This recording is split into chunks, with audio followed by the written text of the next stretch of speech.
الحمد لله رب العالمين والعاقبة للمتقين والصلاة والسلام على سيد الأنبياء والمرسلين وعلى آله وأصحابه أجمعين والمؤمنين والمسلمين كلهم أجمعين ومن تبعهم بإحسان إلى يوم الدين أما بعد فقد قال الله تبارك وتعالى في كلامه المجيد بعد أعوذ بالله من الشيطان الرجيم بسم الله الرحمن الرحيم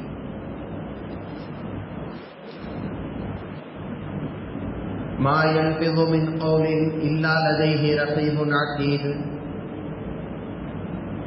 صدق الله العلي العظيم. قال نبينا محمد صلى الله عليه وسلم من كان يؤمن بالله واليوم الآخر فليقل خيرا أو ليصمت أو كما قال على نبينا عليه الصلاة والسلام.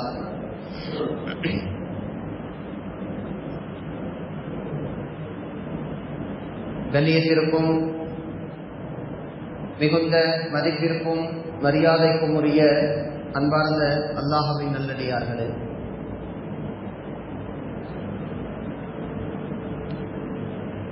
அல்லாஹ் தஆலா திருமறையில் மனிதனின் படைப்பை குறித்து பேசும் பொழுது வலகத் கலகனல் இன்சான ஃபீ அஹ்ஸனி தக்வீம், அற்புதமான முறையில் மனிதனை படைத்திருக்கிறோம் என்று சொல்லுவார்.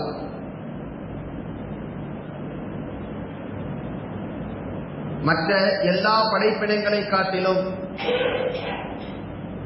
மனிதன் சில விஷயங்களில் கூடுதல் சிறப்பம்சங்கள் கொடுத்து படைக்கப்பட்டிருக்கிறார். அவனுடைய உடல் அமைப்பில், அவனுடைய சிந்திக்கின்ற திறனில், அவனுக்கு கொடுக்கப்பட்டிருக்கின்ற கூடுதல் அறிவில், இப்படி எத்தனையோ வகையில் மற்ற எல்லா படைப்பினங்களை விடவும் கூடுதல் சிறப்புகள் வழங்கப்பட்டு மனிதன் படைக்கப்பட்டிருக்கிறார். அதில் மிக முக்கியமான ஒரு அருட்கொடை பிற படைப்பினங்களுக்கு வழங்கப்படாமல் பிரத்யேகமாக மனிதனுக்கு வழங்கப்பட்டிருப்பதாக அல்லாஹ் திருமறையில் குறிப்பிடுகின்ற ஒரு மிக முக்கியமான கொடுப்பினை அல்லமஹுல் பயான். தான் மனதில் நினைப்பதை வார்த்தைகளால் சொல்லி எதிரில் இருப்பவர்களுக்கு புரிய வைக்கின்ற பேசும் திறமையை மனிதனுக்கு நாம் கொடுத்திருக்கிறோம்.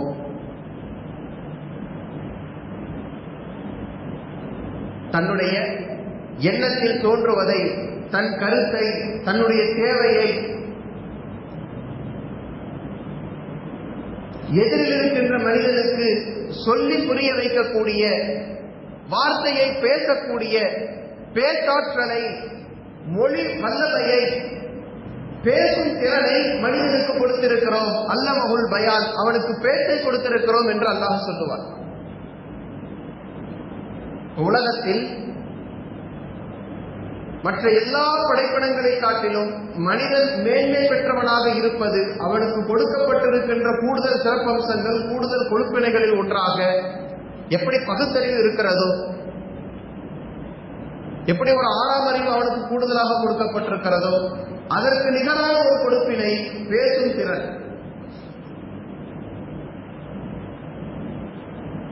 எப்படி அந்த ஆறாவது அறிவை, பகுத்தறிவை, விலங்குகளிடத்தில் இல்லாத ஒரு கூடுதல் சிந்திக்கின்ற திறமையை மனிதன் சரியாக பயன்படுத்தும் போது அது பல்வேறு விதமான அறிவியல் கண்டுபிடிப்புகளாகவும் மற்ற படைப்பினங்களினால் செய்து காண்பிக்க முடியாத பல்வேறு சாதனைகளாகவும் அது வெளிப்படுகிறதோ,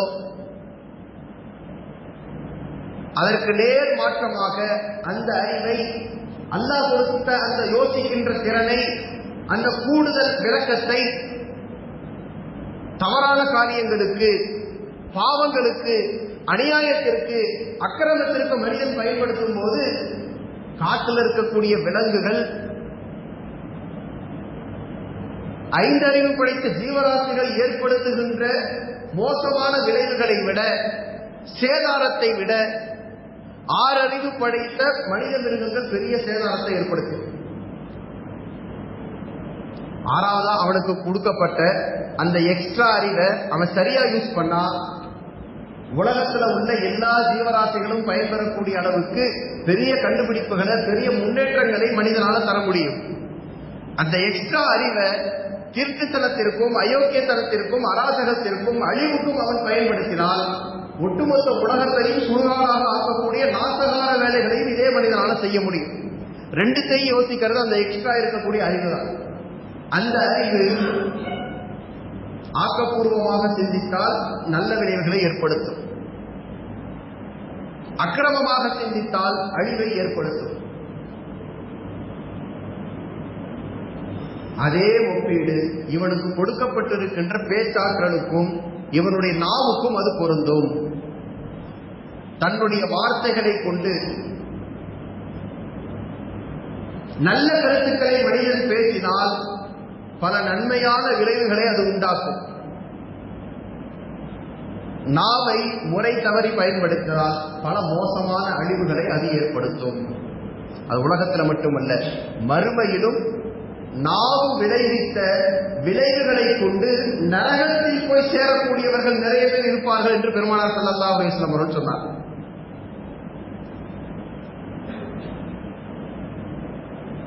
வார்த்தைகள் அந்தந்த நேரத்தில் பேசப்படுவதோடு, கேட்கப்படுவதோடு முடிந்து போகுவது அல்ல. அதனுடைய தாக்கம் மனிதனை சொர்க்கவாசியாக அல்லது நரகவாசியாக ஆக்கக்கூடியது வரைக்கும் அதன் பதிவு இருந்து கொண்டே இருக்கும் என்று பெருமானார் ஸல்லல்லாஹு அலைஹி வஸல்லம் அவர்கள் சொன்னார். மனிதர்களை நரகத்தில் தள்ளக்கூடிய காரியங்களில் மிக முக்கியமானது நாவு எதை விதைத்து அது வளர்ந்து அதனால் அறுவடை செய்யப்பட்டதோ, நாவு விளைவித்தவைகளின் பலனாக மனிதன் நரகத்திற்கே போய்விடுவான் என்று பெருமானார் ஸல்லல்லாஹு அலைஹி வஸல்லம் அவர்கள் சொன்னார். எந்த அளவுக்கு மோசமாக எச்சரித்தார்கள். ஒரு நபித்தோழர் போர்க்களத்தில் வெட்டுப்பட்டு ஷஹீதாகிவிட்டார். போர்க்களத்தில் கொல்லப்பட்டு ஷஹீதாக ஆகிட்டார். அவரை பற்றி நபித்தோழர்கள் வந்து சொன்னார்கள், இதோ சொர்க்கவாசியை பாருங்க, இதோ சொர்க்கவாசியை பாருங்க. ஏன்னா அல்லாஹ்வுடைய பாதையில போர் செய்து வெட்டப்பட்டு, அல்லாஹ்வுடைய பாதையில போர்க்களத்தில் கொல்லப்பட்டு ஷஹீதானவர்களுக்கு சொர்க்கத்தை தவிர வேறு எந்த கூலியும் கிடையாது. அவ்வளவு பெரிய உயர்ந்த அந்தஸ்தை அல்லாஹ் ஷஹீதானவர்களுக்காக வைத்திருக்கிறார். ஒருவருடைய முடிவு போர்க்களத்தில் ஏற்பட்டு விட்டது, கொல்லப்பட்டு ஷஹீதாகி விட்டார். ரிசல்ட் ஆட்டோமேட்டிக்கா தெரிஞ்சதுதான், அவர் சொர்க்கவாசி. அதை சஹாபாக்கள் தங்களுக்கு மத்தியில் அந்த செய்திகளை சுழற்றிக் கொண்டிருக்கிறார்கள், இதோ சொர்க்கவாசி, இதோ சொர்க்கவாசி. நபி ஸல்லல்லாஹு அலைஹி வஸல்லம் அவர்கள் சொன்னார்கள், எடுத்த எடுப்புல அவர் சொர்க்கவாசியின் ரிசல்ட் சொல்லாதீங்க. ஒருவேளை அவர் வாழும் காலத்தில் யாரையாவது தன் நாவை கொண்டு காயப்படுத்தி, தன் வார்த்தைகளால் நோவினைப்படுத்தி, அதனால் பாதிக்கப்பட்டவருக்கு நாளைக்கு மறுமையில் அவர் பதில் சொல்ல வேண்டிய நிலைமை வந்தா, அந்த அநியாயத்திற்காக வேண்டி அவர் நரகத்துக்கு கூட போக வேண்டிய தீர்ப்பு வரும். யார்? போர்க்களத்தில் கொல்லப்பட்ட, அல்லாஹ்வுடைய பாதையில வெட்டி கொலை செய்யப்பட்ட ஷஹீதை குறித்து பெருமானார் ஸல்லல்லாஹு அலைஹி வஸல்லம் சொன்னார்கள், ஷஹீதாயிட்டாருங்கிறதுனாலேயே அவர் சொர்க்கத்துக்கு போயிடுவாருங்கிறது அர்த்தம் அல்ல. அவரை கூட திருப்பி கொண்டு வந்து தீர்ப்பை மாற்ற வைத்து நரகத்தில் கொண்டு போய் தள்ளக்கூடிய சக்தி எதுக்கு இருக்கு? வாழும் காலத்தில் அவர் பேசுற ஏதோ ஒரு வார்த்தைக்கு இருக்கு. யாரையாவது தேவையில்லாமல் திட்டி இருப்பார், யாரையாவது தன்னுடைய வார்த்தைகளால் காயப்படுத்தி இருப்பார், அல்லாஹ்வுக்கு பிடிக்காத தேவையில்லாத பாவமான காரியத்தில் நாவை பயன்படுத்தி இருப்பார். இந்த வார்த்தை ஷஹாதத் என்ற அந்தஸ்துகளை எல்லாம் மீறி, அவர் கொடுத்த உயிர் தியாகத்தையே மிஞ்சி சொர்க்கவாசி என்ற தீர்ப்பை ரிவைஸ் பண்ண வச்சு அவரை நரகவாசியா கூட ஆக்கிடலாம். அல்லாஹ் பாதுகாக்க. இவ்வளவு நல்ல முடிவு ஏற்பட்ட ஒரு சஹாபியை குறித்து அவர் சொர்க்கவாசின்னு டிக்ளேர் பண்றதுக்கு பெருமானார் ஸல்லல்லாஹு அலைஹி வஸல்லம் அவர்கள் தயக்கம் காட்டியிருக்கிறார்கள் என்றால் என்ன முடிவு ஏற்பட போகிறது என்றே தெரியாமல் வாய் வார்த்தைகளை இஷ்டத்துக்கு பிரயோகிக்கக்கூடியவர்கள் தங்களுடைய தீர்ப்பை குறித்து மறுமை நாளினுடைய முடிவை குறித்து யோசித்து பயந்து நடக்க நாம கடமைப்பட்டு இருக்கோம்.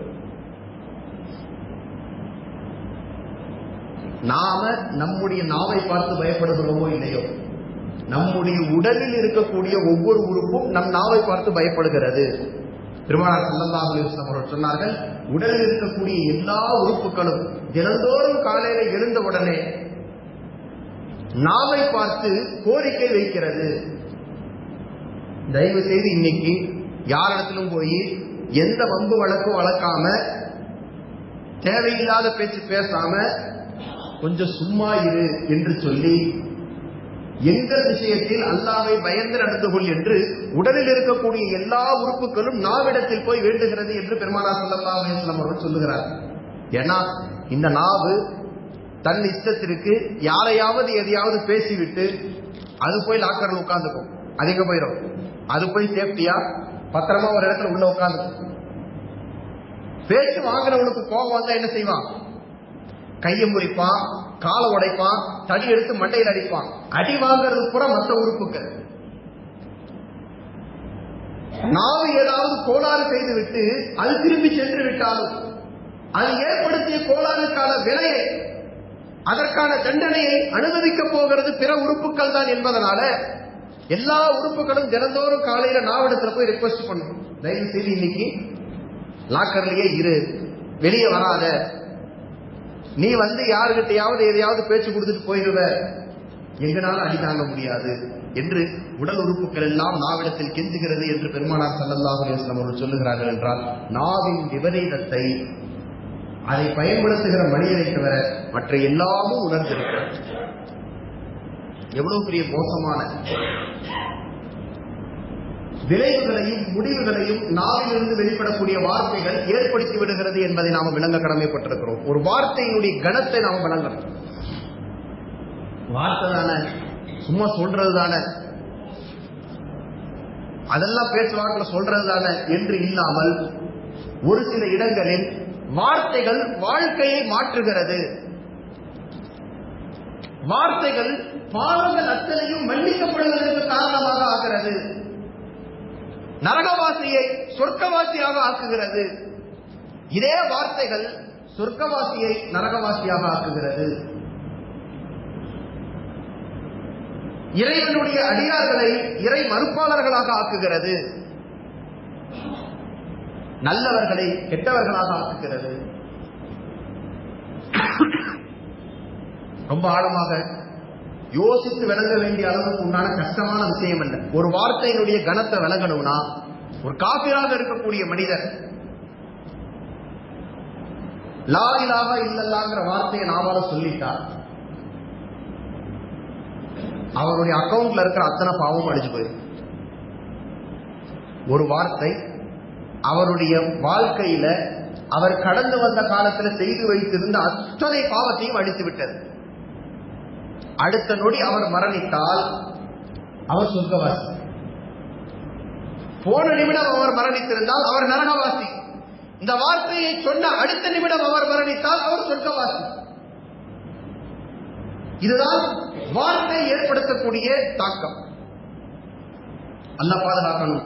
இதே நாவு 60 வருடம் நல்ல அமல் செய்த ஒரு நல்ல அடியார், 60 வருடம் தொழுத, 60 வருடத்திலும் ஒவ்வொரு ரமதானிலும் 30 நோன்புகளை சரியாக நோற்ற, 60 வருடமும் ஜகாத்து கொடுத்த, உம்ரா செய்த, ஹஜ் செய்த பெரிய ஹாஜியார்,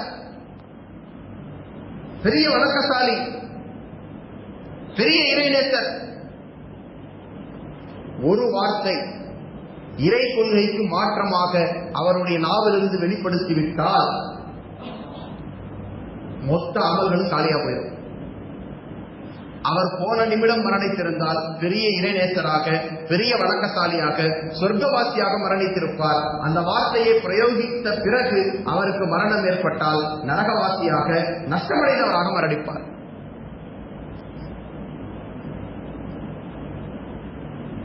ஒரே ஒரு வார்த்தை தான். வாழ்க்கையின் போக்கை மாற்றுகிறது. நிக்காஹுடைய சபையில ஒரு ஆணிடத்தில் கேட்கப்படுகிறது, ஏற்றுக்கொண்டீர்களா? அவர் ஏற்றுக்கொண்டேன் என்று சொல்லிவிட்டால் அவருடைய வாழ்க்கையினுடைய பயணம் வேறு மாதிரியாக மாறிவிடுகிறது. 20 வருடமாக, 25 வருடமாக, 30 வருடமாக எந்த பெண் தனக்கு அந்நிய பெண்ணாக இருந்தாலோ அந்த பெண் இந்த ஒற்றை வார்த்தைக்கு பிறகு அவருக்கு மனைவியாக, யார் ஹராமாக இருந்தாரோ அவர் ஹலாலாக, யாரை பார்ப்பது தடுக்கப்பட்டிருந்ததோ அவரை பார்ப்பதற்குண்டான தடைகள் எல்லாம் நீங்கி பார்க்க தகுதியானவராக ஒரு வார்த்தை மாற்றியமைக்கிறது.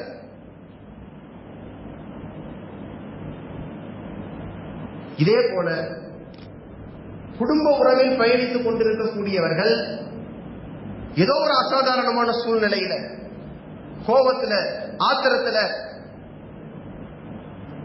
பயன்படுத்தக்கூடாத ஒரு வார்த்தையை பயன்படுத்திவிட்டால் போன நிமிடம் ஹலாலாக இருந்தவள் இப்ப ஹராமாகி விடுவாள்.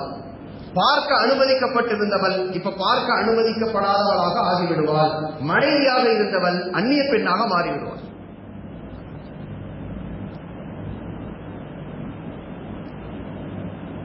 இவை எல்லாவற்றையும் மாற்றுகின்ற ஆற்றலும் அதிகாரமும் வார்த்தைகளுக்கு இருக்கிறது என்பதனால் மனிதன் பயன்படுத்தக்கூடிய வார்த்தைகளில் மிகுந்த கவனம் தேவை என்பதாக பெருமக்கள் நமக்கு சுட்டி காண்பிப்பார்கள்.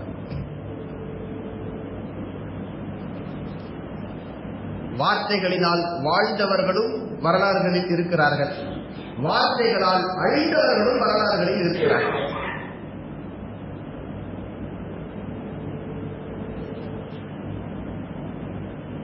எனவே நாம் நம் நாவிலிருந்து வெளிப்படுத்தக்கூடிய வார்த்தைகளுக்கு பொறுப்பாளர்களாக இருக்கிறோம். அல்லாஹ் சொல்லுகிறான், மா யல்பிது மின் கௌலின் இல்லா லதைஹி ரகீபுன் அதீது.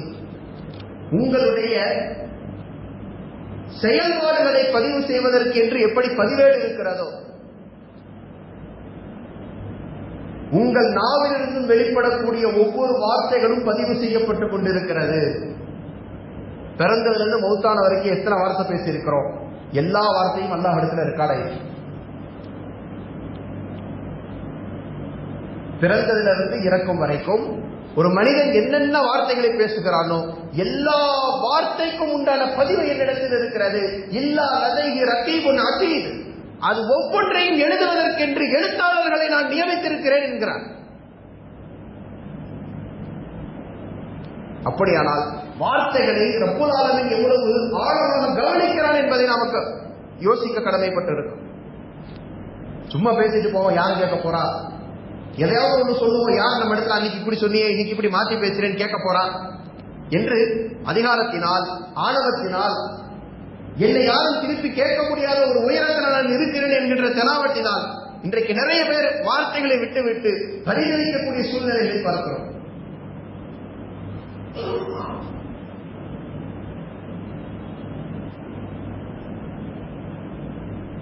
உலகத்திலேயே அநியாய அக்கிரமம் என்று சொன்னால், சர்வாதிகாரி கொடுங்கோலன் என்று சொன்னாலே ஞாபகத்துக்கு வரக்கூடிய அளவுக்கு முஸ்லிம்கள் அதிகமாக தெரிந்து வைத்திருக்கக்கூடிய வரலாறு ஃபிரௌனுடைய வரலாறு.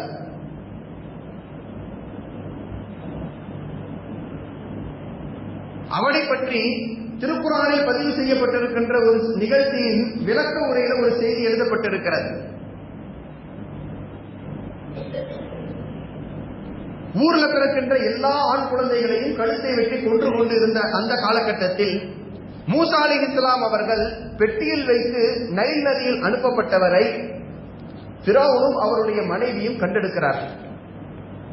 ஆஹா, ஆண் குழந்தை, உடனே இதையும் வெட்டி கொன்னரணும் என்று முடிவு செய்து காவலாளிகளை அழைக்கிறார். ஆனால் ஃபிரௌனுடைய மனைவி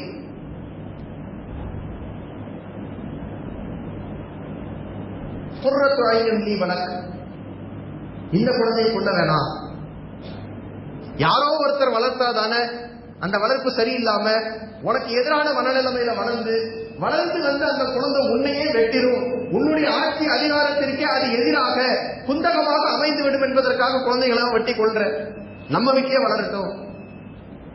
சொந்த அத்தாவையே எதுக்கு அந்த குழந்தை எதிர்க்க போகுது, வளர்த்து தகப்பனையே எதிர்க்க அந்த குழந்தை எதிர்த்து சண்டைக்கு வரப்போகுது, அதனால நமக்கு பேவரான குழந்தையா இந்த குழந்தையை நாமளே வளர்த்துக்கலாம் என்று சொல்லி குர்ரத்து ஐனுன் லி வலக்.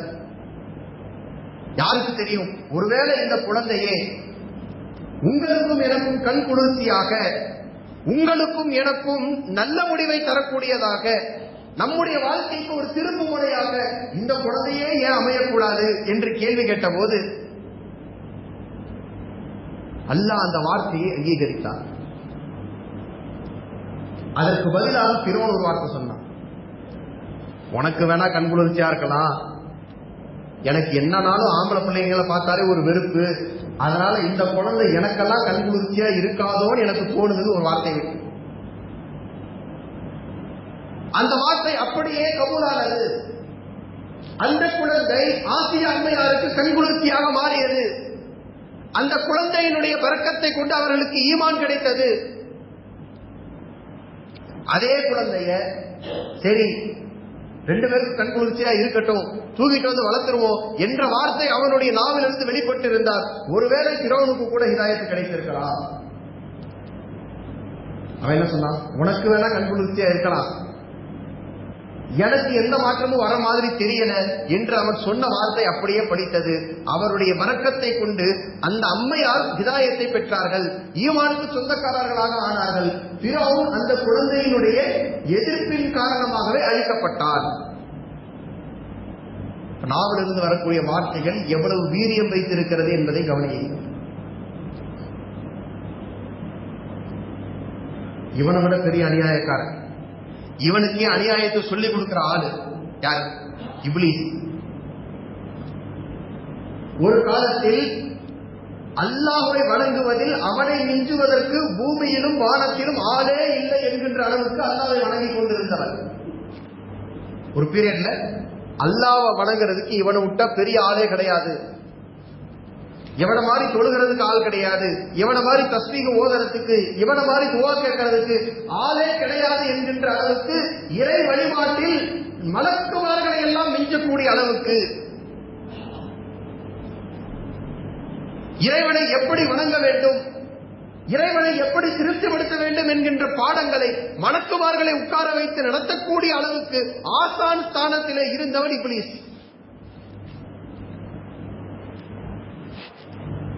மலக்குமார்களிடத்துல அல்லாஹ்வை பற்றிய அறிமுகத்தையும்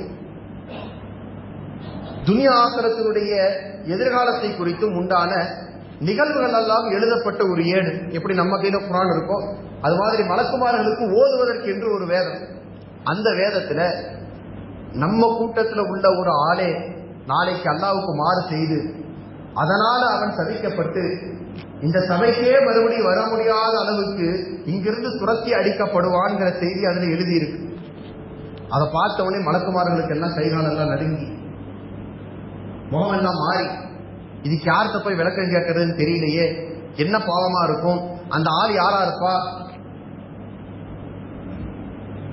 என்று தங்களுக்கு ஆசானாக அவர்கள் கருதி இருந்த அந்த இப்லீஸ் இடத்திலேயே கொண்டு போய் கேட்கிறாங்க.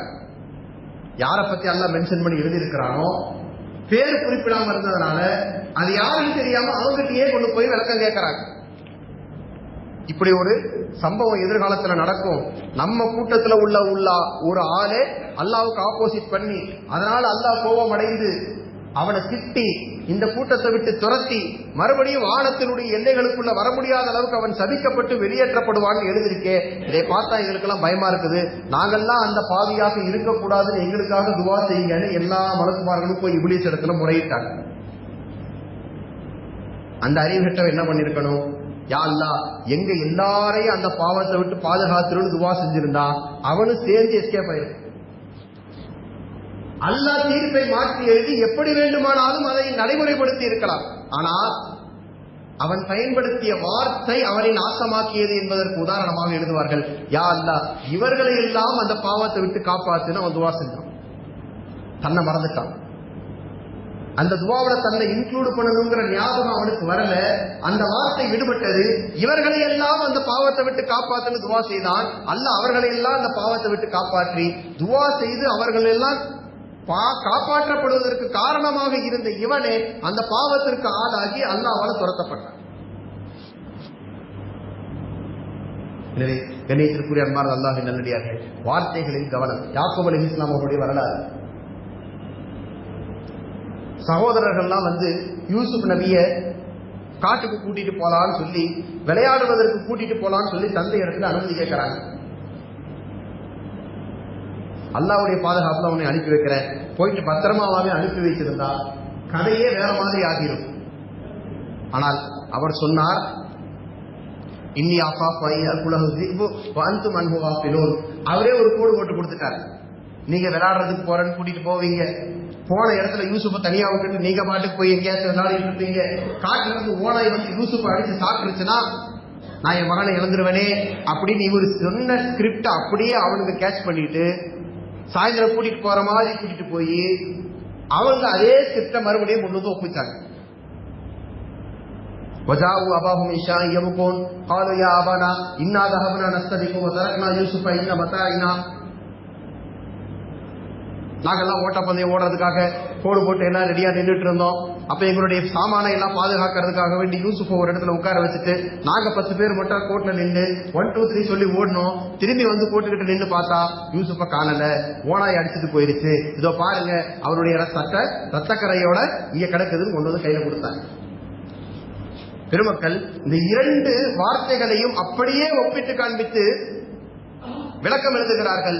ஆரம்பத்தில் அவங்க கேட்ட உடனே யூசுஃபை அல்லாஹ்வின் பெயரால் அவனுடைய பாதுகாப்பால் உங்களோட நான் காட்டுக்கு அனுப்புறேன் என்று அனுப்பியிருந்தால் அல்லாஹ் பத்திரமாக கொண்டு வந்து திருப்பி கொடுத்திருப்பான். கேட்ட உடனேயே இவர்கள் எல்லாம் ஏதோ குரூர புத்தியுடையவர்கள், என் மகனை கொலை செய்வதற்காக என்னிடமிருந்து பிரிப்பதற்காக ஏதோ சதி செய்கிறார்கள் என்கின்ற சிந்தனை அவருக்கு வந்தது தவறில்லை. அதை வார்த்தையாக அவர் வெளியிட்டதனால அதற்காக குற்றம் பிடித்த அல்லாஹ் தஆலா 25 வருட காலம் யூசுப் நபியை தந்தையை விட்டு பிரித்து வைத்திருந்தான். 25 ஆண்டு கால அழுகை, முதுகு கூன் விழுந்து கண் பார்வையே பறிபோகிற அளவுக்கு உடல் நெளிந்து உடல் ஆரோக்கியம் குன்றி கண் குருடாகக்கூடிய அளவுக்கு அல்லாஹ் அவர்களை சோதித்தார். இதனால ஒரு வார்த்தை விட்டவர். இதே யூசுப் அலைஹிஸ்ஸலாம் ஒரு சோதனைக்கு ஆளாக்கப்படுகிறார்கள். ஒரு பெண் அவரோடு தவறாக நினைக்க முன் வந்து ஒரு தவறுக்கு உடன்பட சொல்லி அவரை நிர்பந்தப்படுத்துகிறார். முடியவே முடியாது என்று மறுத்தார்கள். உடனே அந்த பெண் பயமுறுத்துகிறார், நான் அதிகாரத்தில் இருப்பவனுடைய மனைவி, என்னுடைய இச்சைக்கு நீ இணங்கவில்லை என்றால் உன்னை நான் சிறையில் அடைத்து விடுவேன். உடனே யூசுப் நபி அல்லாஹ் இடத்துல துவா செய்தார்,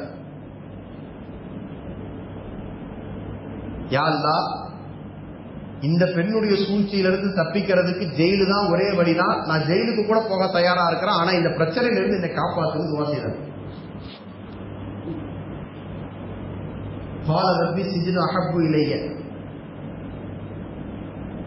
இந்த பெண்ணுடைய இச்சைக்கு இணங்குவதா அல்லது ஜெயிலுக்கு போவதா, எந்த 2 ஆப்ஷன் வந்தா நான் ஜெயிலையே தேர்ந்தெடுத்துக்கிறேன், சிறை வாழ்க்கையே நான் தேர்ந்தெடுத்துக்கிறேன், இந்த பெண்ணுடைய சிக்கல்ல இருந்து மட்டும் என்னை காப்பாற்றிருந்து துவா செய்தார்.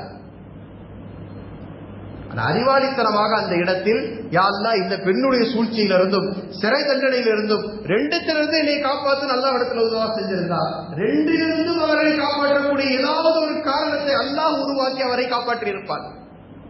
பெருமக்கள் சொல்லுகிறார்கள், அவசரப்பட்ட அந்த இடத்துல வார்த்தை,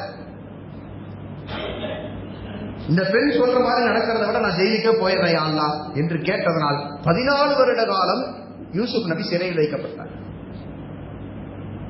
ஒரு வார்த்தையினால் தந்தை 25 வருட காலம் மகனை பிரிந்திருக்க வேண்டிய ஒரு சூழ்நிலையும், ஒரே வார்த்தையினால் 14 வருட காலம் சிறையில் இருக்க வேண்டிய சூழ்நிலையும் ஒரே குடும்பத்தில் நடந்திருக்கிறது. நாம் பயன்படுத்தக்கூடிய வார்த்தைகளை மிக கவனமாக, அல்லாஹ் எந்த வார்த்தையை எப்ப கபூல் செய்வான் என்பது தெரியாது. குழந்தைகளை குறித்து பேசும்போது அல்லது நமக்கு கீழே வேலை செய்யக்கூடியவர்கள் அல்லது நமக்கு மேல் உள்ளவர்கள் நம் பெற்றோர்களை குறித்து பேசக்கூடிய வார்த்தைகளில் கவனம். ஒரு சஹாபி கடுமையான காய்ச்சல்ல பாதிக்கப்பட்டு ஓய்வில் இருந்தார். நபி ஸல்லல்லாஹு அலைஹி வஸல்லம் அவர்களை நலம் விசாரிப்பதற்காக வேண்டி போனார். போய் பார்த்துட்டு என்ன எப்படி இருக்குது, உடம்புக்கு என்ன செய்யுது என்று கேட்கிற போது எப்பொழுதுமே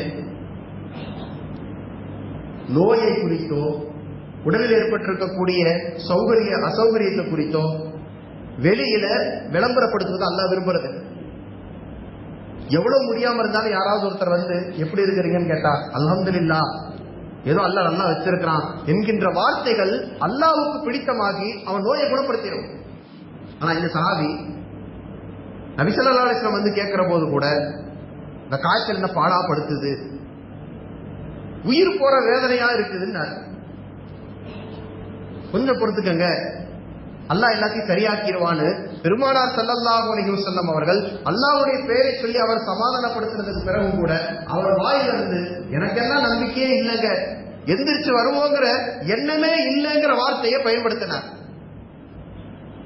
பெருமானார் ஸல்லல்லாஹு அலைஹி வஸல்லம் அப்படியே ஆகட்டும் எழுந்து வந்துட்டாங்க. அவர் அந்த காய்ச்சலில் இருந்தே மீளாமல் அப்படியே மரணித்து விட்டார் என்பது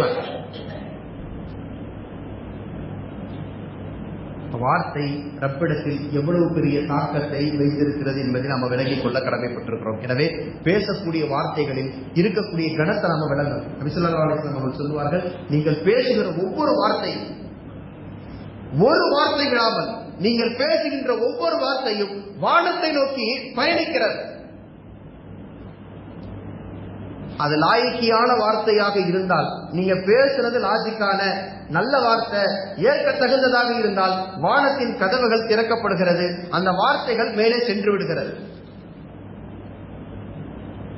தேவையில்லாத அர்த்தமில்லாத பிரயோஜனம் இல்லாத வார்த்தைகளாக இருந்தால் வானத்தின் கதவுகள் அடைக்கப்படுகிறது. அந்த வார்த்தை மேல போக முடியாம மறுபடியும் பூமிக்கே திரும்பி வருகிறது. திரும்பி வந்த அந்த வார்த்தை யாரை நோக்கி பேசப்பட்டதோ அவரிடத்தில் செல்கிறது. அந்த வார்த்தைக்கு அவர் தகுதியானவராக இருந்தால் அந்த வார்த்தை அவரை சேர்ந்து விடுகிறது. அந்த வார்த்தைக்கு அவர் தகுதி இல்லாதவராக இருந்து அவரை பத்தி நான் ஏதாவது தேவையில்லாத குறை பேசி இருந்தா அவருக்கும் அந்த வார்த்தை பொருந்தாததுனால அவர் மீது அந்த வார்த்தை பொருந்தாமல் அங்கிருந்து திரும்பி வருது. அடுத்து மூணாவது யார்கிட்ட வரும்? யார் பேசினாரோ அவர்கிட்டயே அந்த வார்த்தை இருக்க. அந்த வார்த்தை இவரிடத்திலிருந்து அந்த கடனை தீர்க்காம திரும்பி போகாது. யாரையாவது பார்த்து சும்மா இல்லாம நாசமா போன ஒரு வார்த்தையை சொன்னா அந்த வார்த்தை நேரம் முதல்ல எங்க போகும்? வானத்திற்கு போகும். அது ஒருவரை குறித்து பேசுவதற்கு தகுந்த நல்ல வார்த்தை அல்ல. அதனால மேல உள்ள கதவு அடைக்கப்பட்டிருக்கும். உடனே அந்த வார்த்தை ரெண்டாவது எங்க போகும்? யாரை பார்த்து நான் நாசமா போகட்டும்னு சொன்னனோ அவரை நோக்கி அந்த வார்த்தை போகும். அவர் உண்மையிலேயே அப்படி நான் சொன்னதுக்கு ஏதாவது காரணம் இருக்கு, அவர் எனக்கு அவ்வளவு அநியாயம் பண்ணியிருக்கிறாரு, அவர் எனக்கு அவ்வளவு கஷ்டத்தை கொடுத்திருக்கிறாரு, நான் இந்த நொந்து போய் அந்த வார்த்தையை சொல்லி இருக்கிறேன்னா என்னுடைய வார்த்தை அவருடைய வாழ்க்கையில பிரதிபலிச்சு அவர் உண்மையிலேயே ஏதாவது அவருக்கு பாதிப்பு ஏற்படும். ஆனா மனசளவில் ஒரு மனிதன் அதை விரும்ப மாட்டோம். என்னதான் இருந்தாலும் நாம சொல்லி உனக்கெல்லாம் நல்ல சாவே வராதுன்னு ஒருத்தனை பார்த்து திட்டிருப்போம். அடுத்த நாள் அவன் மௌத்தாக இருப்பான். எங்கேயாவது ஆக்சிடென்ட்ல கீழே விழுந்து கை கால் உடஞ்சிருக்கும். பார்த்தா மனசு கேட்காது, ஆகா நேற்று இவனை பார்த்து நம்மளே சொன்னோமே, ஒருவேளை நம்ம சொல்லித்தான் இவனுக்கு ஆயிடுச்சோ, நம்ம அப்படி சொல்லி இருக்க கூடாதோ என்று யோசிக்கிற ஒரு இறக்கம் இன்னொரு இடத்துலயுமே இருக்கிறது. ஆனாலும் நாம பேசினா அந்த வார்த்தை வேஸ்ட் ஆகாது, மேல போகும். மேல டோர் க்ளோஸ் பண்ணி ஆச்சுனா அந்த வார்த்தை அந்த எதிராளியை பாதிக்கும். ஒருவேளை அவர் அந்த பாதிப்பை ஏற்குவதற்கு தகுதியான ஆளா இல்ல, நாம தான் தப்பா விளங்கிட்டு அவர் திட்டோம். அவர் நமக்கு கஷ்டத்தையே உருவாக்கல, நாமளா கற்பனை இல்ல அல்லது விளையாட்டா. வார்த்தைகள்ல விளையாட்டுங்கிறது ஒண்ணு கிடையாது. ஒரு சாதி வந்தார், யார சொல்லலாம், நான் விளையாட்டா என் மனைவி பார்த்து தலாக்குன்னு சொல்லிட்டேன். சொல்லிட்டீங்கன்னா அந்த அம்மாவை கிளம்பி வீட்டுக்கு போக சொல்லிடுங்க. யாரும் சொல்ல விளையாட்டா தான் சொன்னேன், கோபமா தான் சொன்னேன். கோபத்துல தான் சொல்லுவாங்க. சலாசோல் ஜித்து ஹுன்ன ஜித்துன் வஹஸ்லு ஹுன்ன ஜித்துன், 3 வார்த்தைகள் இருக்கிறது. அது நாடி சொல்லப்பட்டாலும் அது விளைவை ஏற்படுத்தும், நாடாமல் தெரியாம சொன்னாலும் அது விளைவை ஏற்படுத்தும்.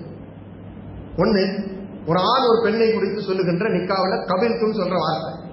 நாங்க சும்மா 2 பேரும் கல்யாணம் பண்ணி பார்க்கலாம்னு சொல்லி விளாண்டோம். அந்த பிள்ளையோட அத்தா வந்து கட்டிக்கிறேன்னு கேட்டாரு, நான் கட்டிக்கிறேன்னு சொல்லிட்டேன். சும்மா தான் சொன்னோம்னா கிடையாது, அது நடந்துருச்சு.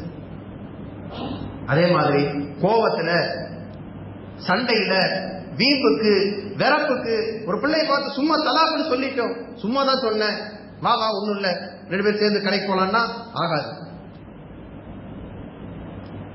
அதே போல அடிமையை வைத்து வணிகம் செய்து கொண்டிருந்தவர்கள் அல்லது அடிமை கலாச்சாரம் இருந்த அந்த காலத்துல வாழ்ந்தவர்கள் ஒரு அடிமையை பார்த்து உன்னை நான் விடுதலை செஞ்சுட்டேன்னு காலையில சொல்லி போட்டு மத்தியானம் கூப்பிட்டு இல்ல நான் சும்மா சொன்ன மறுபடியும் வந்து வேலை செய்யணும் ஆகாது. உரிமை பெற்ற விடுதலை செய்யற வார்த்தை பிரயோகப்படுத்திட்டால் அந்த அடிமை உரிமையானவனாக சுதந்திரமானவனாக ஆகிவிடுவான். அதனால வார்த்தைகளில் எது ஒன்றும் வீணானதோ விளையாட்டோ கணக்கு இல்லாம சும்மா டைம் பாஸோ ஜாலியோ ஃபன்னோ ஜோக்கோ எதுவுமே கிடையாது. வார்த்தைகள் வார்த்தைகள். இன்றைக்கு நாட்டில் எத்தனை பேர் தேவையில்லாத வார்த்தையை விட்டு ஆட்சியே கவுந்தரக்கூடிய அளவுக்கு உண்டான மினிஸ்டரை ராஜினாமா பண்ண வைக்கக்கூடிய அளவுக்கு உண்டான பெரிய பெரிய சர்ச்சைகளை எல்லாம் வார்த்தைகள் ஏற்படுத்தி கொண்டிருக்கு. சும்மா இல்லாம கடப்பாம்பூச்சி ஒருத்தரை திட்டி அவனுக்கு கோபம் வந்து அவன் 10 பேரை கூப்பிட்டு அது 10 100 ஆகி 100 லட்சமாகி பெரிய போராட்டமாகி இன்றைக்கு மத்தியில் இருக்கக்கூடிய கல்வி அமைச்சரை ராஜினாமா பண்ண இருக்கக்கூடிய அளவுக்கு ஒரு வார்த்தை இந்த நாட்டில் ஒரு மிகப்பெரிய தாக்கத்தை ஏற்படுத்தியதை போன வாரத்தில் நம்ம பார்க்கணும்.